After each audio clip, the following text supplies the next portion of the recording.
5 minutes ago, behind sealed doors and away from cameras, King Charles signed a document so consequential it instantly altered the balance of royal power.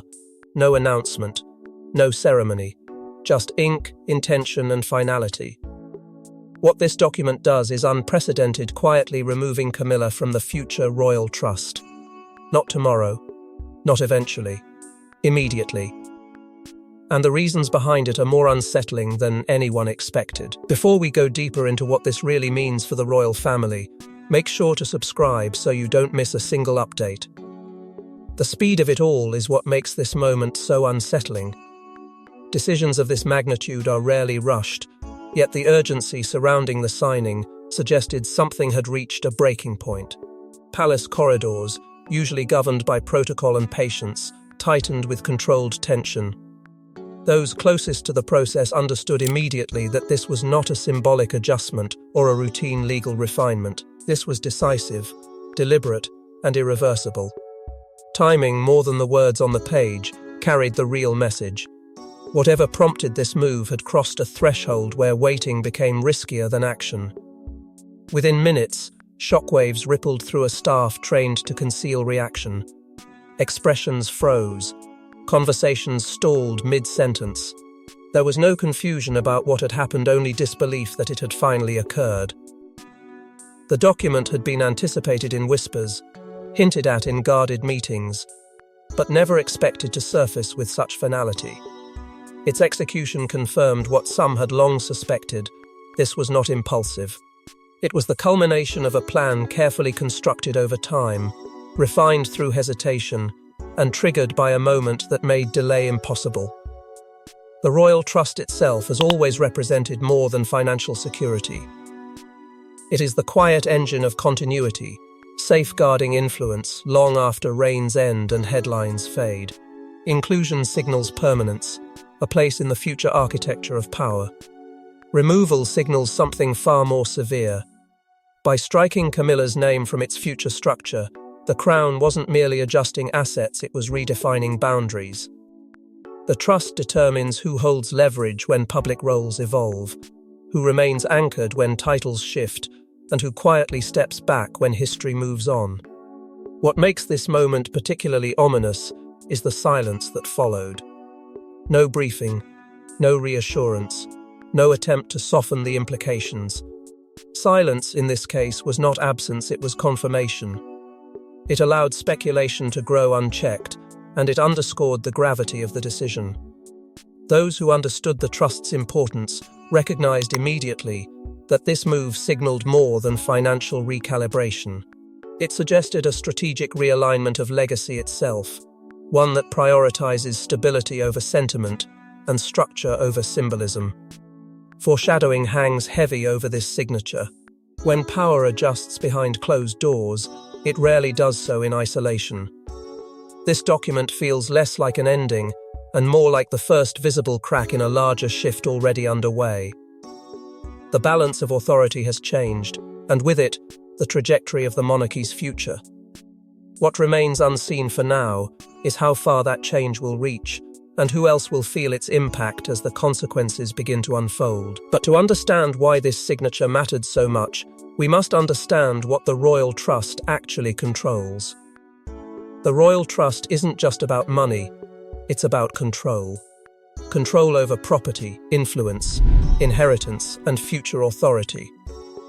For decades, it has quietly shaped who holds real power behind the crown. Few understand its reach, and even fewer ever expected Camilla's name to be removed from it. Yet this document didn't just adjust terms, it erased her future role entirely. At its core, the royal trust functions as the monarchy's unseen spine. It governs who has access to assets that outlast reigns, who influences decisions when public roles change, and who retains leverage when visibility fades. Titles come and go, public favor rises and falls, but the trust endures, locking authority into place long after the headlines move on. Those included are not merely beneficiaries, they are stakeholders in the monarchy's future direction. Exclusion, by contrast, signals something far more consequential than loss of income. It signals the withdrawal of institutional confidence. Inclusion within the trust has always carried a quiet but unmistakable message: permanence. It implies legitimacy not just in the present moment, but in the chapters yet to be written. To be named is to be anchored into the long arc of royal continuity. That is why removal is so rare, so severe, and so unsettling. It does not simply reshape access, it redraws the map of influence itself. Future authority shifts subtly, but decisively, closing doors that once seemed secure. What makes this decision legally and symbolically extreme is its forward-looking nature. The trust is not designed to punish the past, it is designed to protect the future. Altering it suggests a deliberate recalibration of who should shape what comes next. This is where public titles and private power diverge sharply.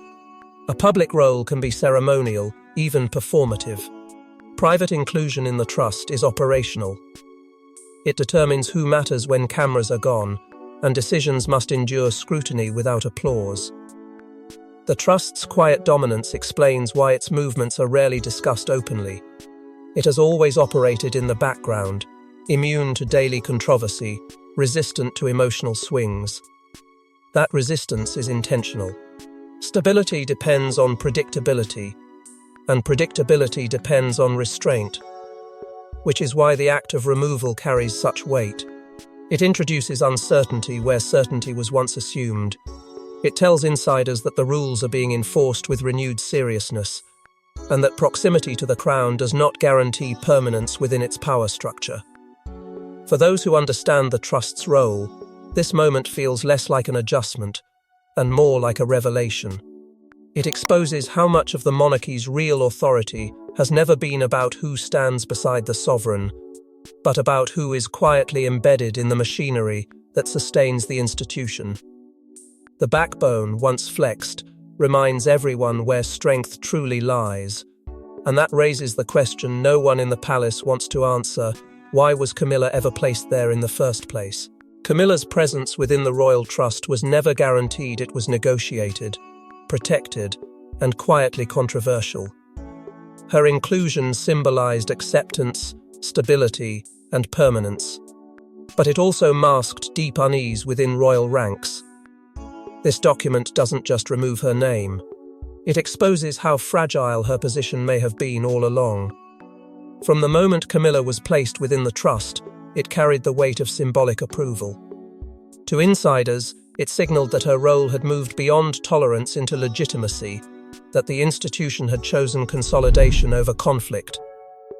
Publicly, it reinforced an image of unity and resolution. Privately, it served as reassurance that the most volatile chapters were firmly in the past. Yet beneath that surface calm, resistance never truly vanished. It retreated into silence, into careful language, into meetings where agreement was implied but never fully felt. Within royal circles, there was a persistent awareness that Camilla's acceptance rested on balance rather than consensus.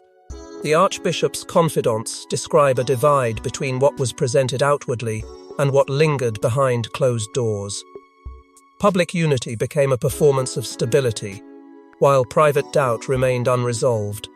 Questions about precedent, legacy, and long-term influence were never asked aloud, but they were never forgotten either. The trust, meant to anchor permanence, quietly became a test of endurance. Over time, subtle signs emerged that her position was conditional, not absolute. Protection came with boundaries, inclusion came with unspoken limits. Each assurance carried an asterisk that only insiders could see. As the monarchy navigated new pressures, that conditionality became more visible. What once felt like security began to resemble scrutiny. What once felt like belonging began to feel provisional. This is how protection turns into vulnerability. The very mechanisms designed to secure Camilla's role exposed how dependent it was on continued alignment with institutional priorities. The trust did not simply grant her standing, it placed her under constant evaluation. As priorities shifted towards safeguarding future authority, that evaluation intensified. Conversations grew more guarded. References became indirect. The reassessment, when it came, felt less like a reversal and more like the inevitable conclusion of a long, unspoken debate. Early indications of this shift were easy to miss. Small adjustments, quiet exclusions, decisions deferred without explanation.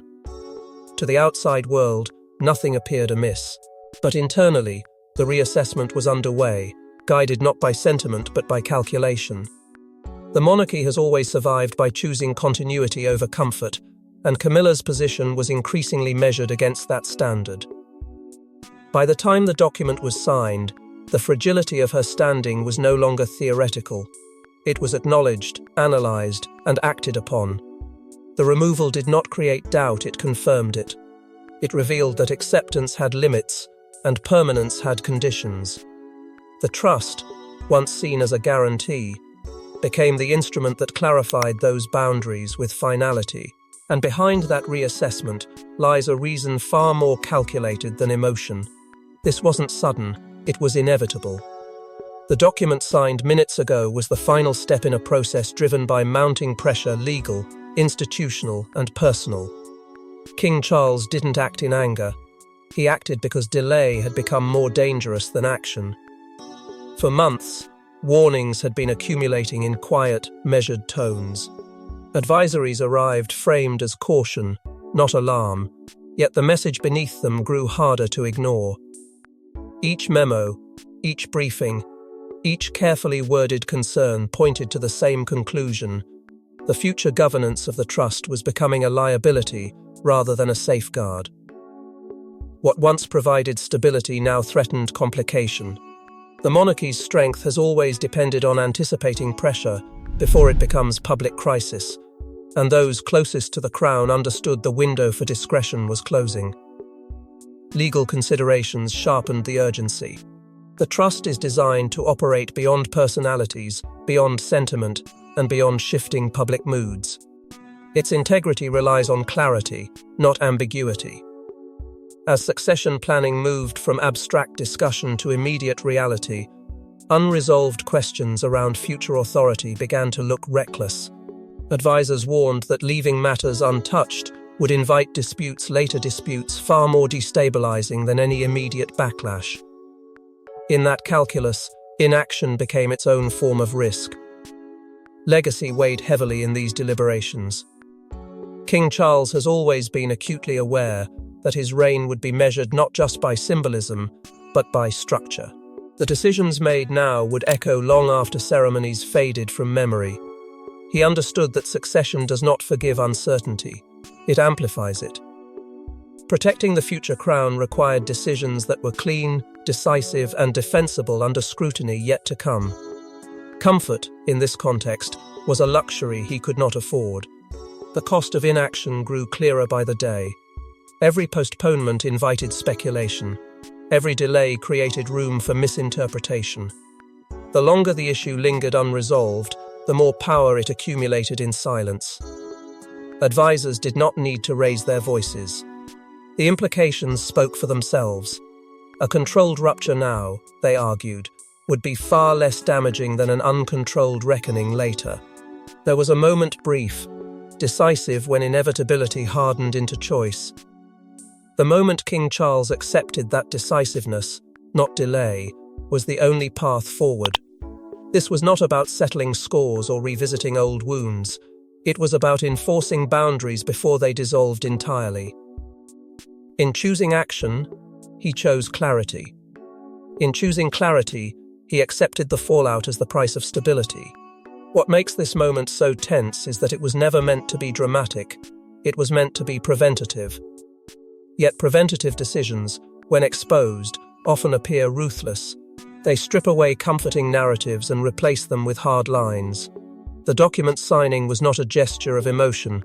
It was a calculation born of necessity, executed with precision, and closed without ceremony because ceremony would have diluted its purpose. But removing Camilla from the trust didn't just solve a problem, it created a rupture. Within minutes, the palace shifted. Staff froze, advisors scrambled. Silence spread faster than explanation. This was not a procedural change, it was an earthquake. And everyone inside the royal system understood exactly what it meant. The first reaction was disbelief, the kind that settles in before panic takes hold.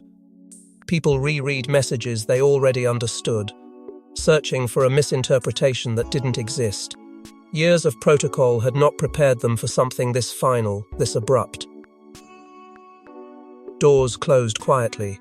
Voices dropped. The usual rhythm of palace operations fractured into sharp, disconnected movements as the reality set in.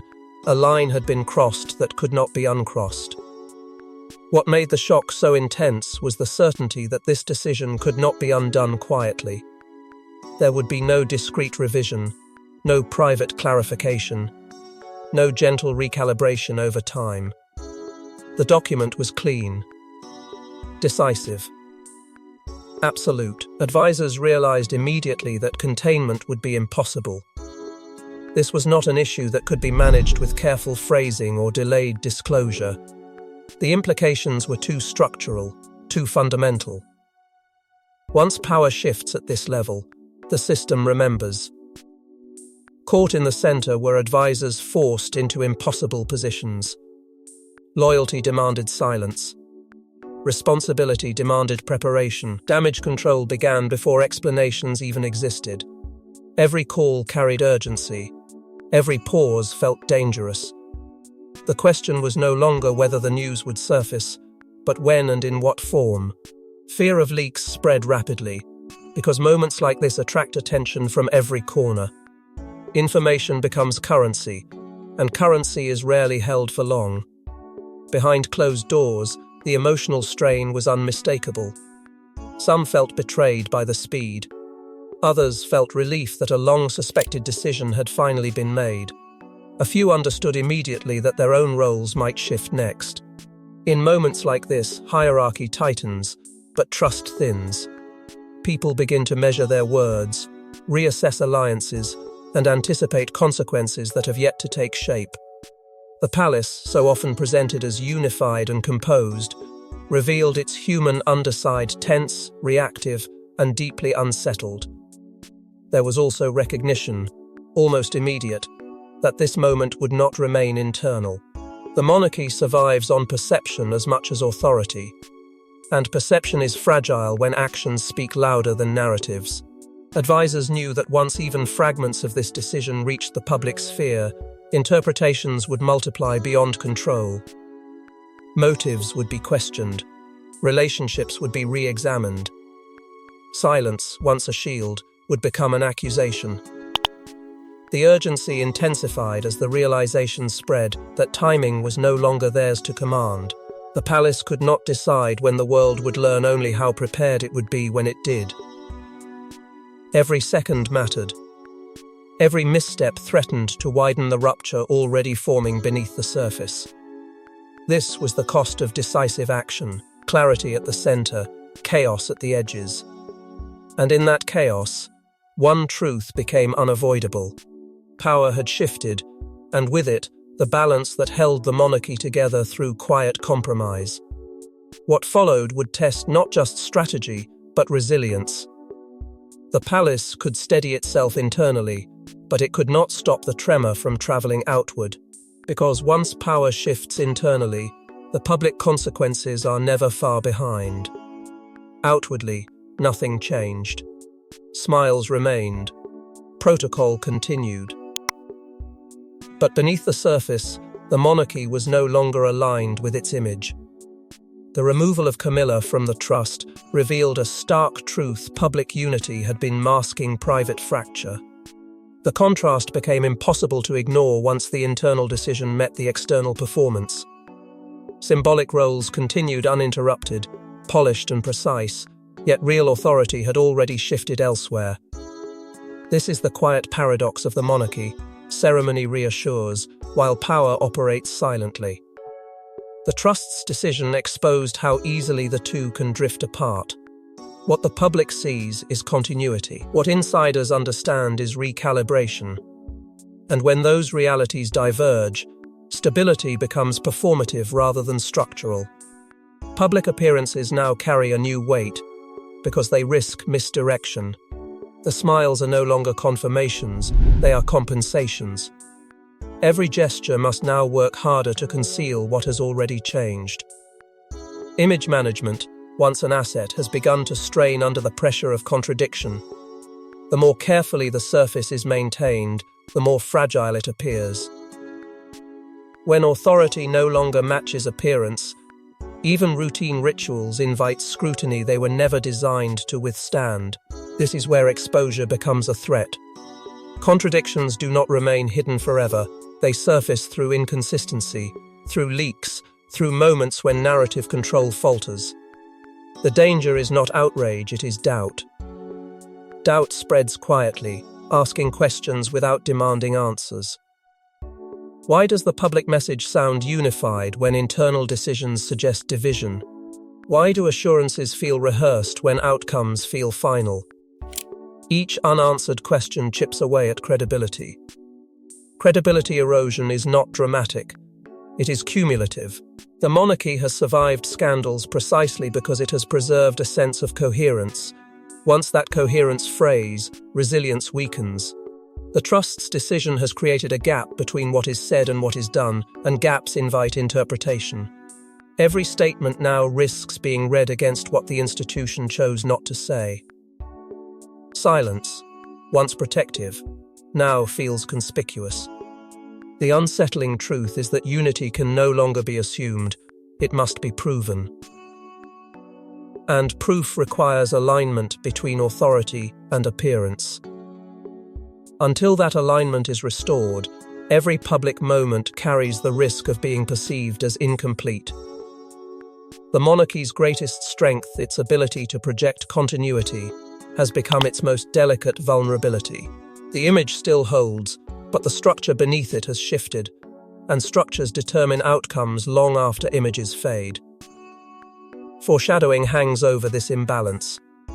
When institutions rely too heavily on presentation, reckoning follows, not through spectacle, but through reassessment. The public does not need to know every detail to sense when something has changed. They feel it in tone, in timing, in the absence of clarity. And once that feeling takes hold, the narrative no longer belongs solely to the institution. This is the moment where tension stops being theoretical, where fracture, once private, edges toward visibility, where continuity must be earned rather than assumed. The monarchy can maintain its image for now, but images alone cannot carry legacy indefinitely, and that reckoning becomes unavoidable when succession enters the conversation. This document wasn't about the past, it was about the future. By removing Camilla from the royal trust, Charles wasn't punishing, he was insulating the crown from conflict yet to come. The calculation behind this decision becomes clearer when viewed through the lens of succession. Future heirs do not inherit only titles, they inherit structures, expectations, and unresolved tensions. Charles understood that ambiguity today becomes dispute tomorrow. By narrowing the trust's scope now, he reduced the risk of contested influence later, ensuring that authority would pass forward without the drag of lingering questions. Stability, in this sense, is engineered long before it is tested. Protecting long-term continuity often requires sacrificing short-term harmony. The monarchy has always balanced affection with architecture, knowing that personal relationships can evolve while institutions must endure. Charles chose to privilege endurance. He accepted the discomfort of the present to prevent the chaos of the future, recognizing that harmony built on uncertainty is brittle. A clear framework, even if painful, is stronger than a gentle compromise that invites reinterpretation. Preventing contested influence was central to this move. Trust structures are magnets for power struggles, precisely because they operate beyond the spotlight. By tightening governance now, Charles closed avenues that could have allowed future disputes to metastasize quietly. The decision was preventative, not reactive. It drew a boundary that would hold even when personalities change, alliances shift, and public sentiment sways. In doing so, it preserved clarity where confusion would otherwise thrive. Clarity is the true currency of governance. Without it, every decision becomes negotiable, every role ambiguous. The trust's redesign signals a preference for unambiguous authority, especially as the monarchy prepares for transitions that demand decisiveness. Charles recognized that succession magnifies uncertainty. Structures that are flexible under one reign can become liabilities under the next. This move locked in a framework designed to withstand that amplification. Trust structure matters because it defines who has leverage when the crown moves on. It determines whose influence persists when ceremonial roles evolve. By focusing on structure rather than sentiment, Charles anchored legacy in process. His approach suggests an acute awareness that the monarchy's future will be judged less by pageantry and more by resilience. The quieter the framework, the stronger it must be. This was legacy preservation in its most pragmatic form. Charles chose to be remembered not for avoiding discomfort, but for confronting it early. He weighed the optics against the outcome and chose the outcome. In doing so, he signaled to successors that leadership is measured by foresight, not by the ease of the moment. The insulation he built was not personal, it was institutional. Yet even as the logic holds, the human cost remains unavoidable. Decisions made to protect the future constrain the present, leaving emotional fallout that cannot be engineered away. The monarchy may be safer, clearer, and more defensible, but it is not untouched. Every safeguard carries weight, and every boundary drawn leaves someone standing on the other side. Yet even calculated decisions carry emotional cost. Titles remain. Status remains. But something fundamental has shifted. Camilla's removal from the trust doesn't strip her of visibility, it strips her of permanence. And in royal terms, that distinction is everything. The emotional weight of exclusion settles quietly, without announcement or spectacle. There is no public demotion to react against, no overt humiliation to rally around. Instead, there is absence, a future subtly closed off. Within the institution, permanence is the difference between belonging and presence, between being acknowledged and being anchored. Camilla remains seen, remains addressed, remains part of the pageantry. Yet the ground beneath her role has thinned, replaced by a careful distance that did not exist before. This is how loss manifests in royal terms, not through removal, but through limitation. The present remains intact, but the future narrows. Influence that once extended forward now ends at the moment. Decisions will continue to be made around her, but no longer with her embedded in their long-term architecture. That distinction isolates without announcing isolation. It turns participation into proximity, and proximity into performance. Inside the institution, isolation rarely looks like solitude. It looks like courtesy without confidence, access without authority. Conversations change tone. Assurances soften. Inclusion becomes conditional, measured not by trust but by tolerance. The difference between being seen and being secured grows sharper with every interaction. Security implies endurance. Visibility implies relevance only as long as it is convenient. The psychological impact of that shift is profound. Conditional belonging demands constant awareness, constant adjustment. It replaces certainty with calculation. Every role becomes defined by what it cannot become next. For Camilla, the future is no longer an open corridor, but a contained space, carefully managed and deliberately finite. The institution does not reject her, it restricts her. And restriction, in a system built on legacy, is its own form of erasure. What once felt like expansion now feels like containment. The arc has turned inward. There are no new territories to enter, no further consolidation to anticipate. The role stabilizes, but at a ceiling, rather than a horizon. That ceiling is not publicly acknowledged, yet it shapes every private understanding. Growth gives way to maintenance. Influence gives way to presence. Permanence, once implied, is now explicitly withheld. This quiet devastation is difficult to articulate because it lacks drama. It does not invite sympathy easily. Yet within the monarchy, it is unmistakable. The difference between being part of the story and being part of the structure is the difference between memory and legacy. Camilla remains in the story, but the structure has moved on without her. That realization does not arrive suddenly. It accumulates, moment by moment, until it becomes impossible to ignore. In institutions that prize continuity, exclusion from the future is the most decisive boundary of all. It redraws expectations without confrontation. It answers questions without explanation. And it leaves those affected standing fully visible, yet unmistakably alone. Which leads to the question that now hangs over the monarchy itself. This wasn't just a document. It was a declaration. A declaration that legacy matters more than comfort and structure more than sentiment. By removing Camilla from the future royal trust, King Charles revealed how fragile power truly is, and how far he's willing to go to protect the crown from what comes next. What lingers after the ink dries is not triumph, but recalibration. The monarchy has always adapted, but this moment signals a sharper turn toward controlled authority, one where sentiment yields to systems, and relationships yield to frameworks. The decision suggests a crown increasingly aware that survival depends on clarity, not consensus. It is a shift away from improvisation and toward enforcement, where ambiguity is treated as a liability rather than a virtue.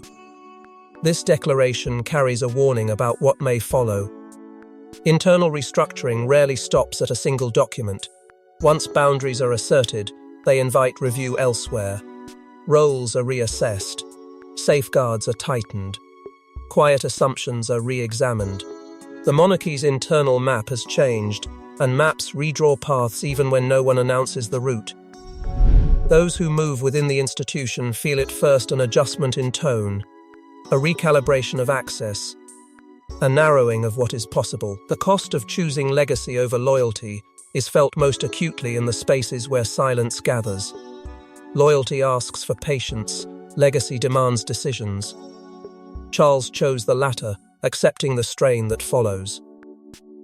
This is the burden of custodianship, to act not for applause, but for endurance. Yet endurance exacts a price. It leaves fractures that do not heal with statements. It leaves relationships altered by necessity, and it leaves those affected to reconcile permanence with loss. Long-term implications unfold slowly. The monarchy does not announce its future, it reveals it over time. Each subsequent decision will be read through this lens, every move interpreted as part of a larger design. Stability may increase, but warmth may thin. Authority may harden, but trust must be rebuilt deliberately. The document has changed expectations, and expectations are the currency of legitimacy. What remains most palpable is the silence. Not the silence of secrecy, but the silence of consequence. It sits between appearances and intentions, between what is said and what is understood. Silence now carries meaning, weight, and direction. It tells insiders that the rules have changed. It tells observers that something fundamental has shifted. And it tells history that the crown has chosen its line. The unresolved tension is deliberate. It asks the viewer to sit with uncertainty rather than resolution, to consider whether protection achieved through structure can coexist with unity born of affection, to wonder how many more declarations will be made quietly, and how many more adjustments will be required to hold the future steady. Because while the document has been signed, the consequences are only beginning to reveal themselves. Thanks for watching. Don't forget to like and subscribe, and we will see you in the next one.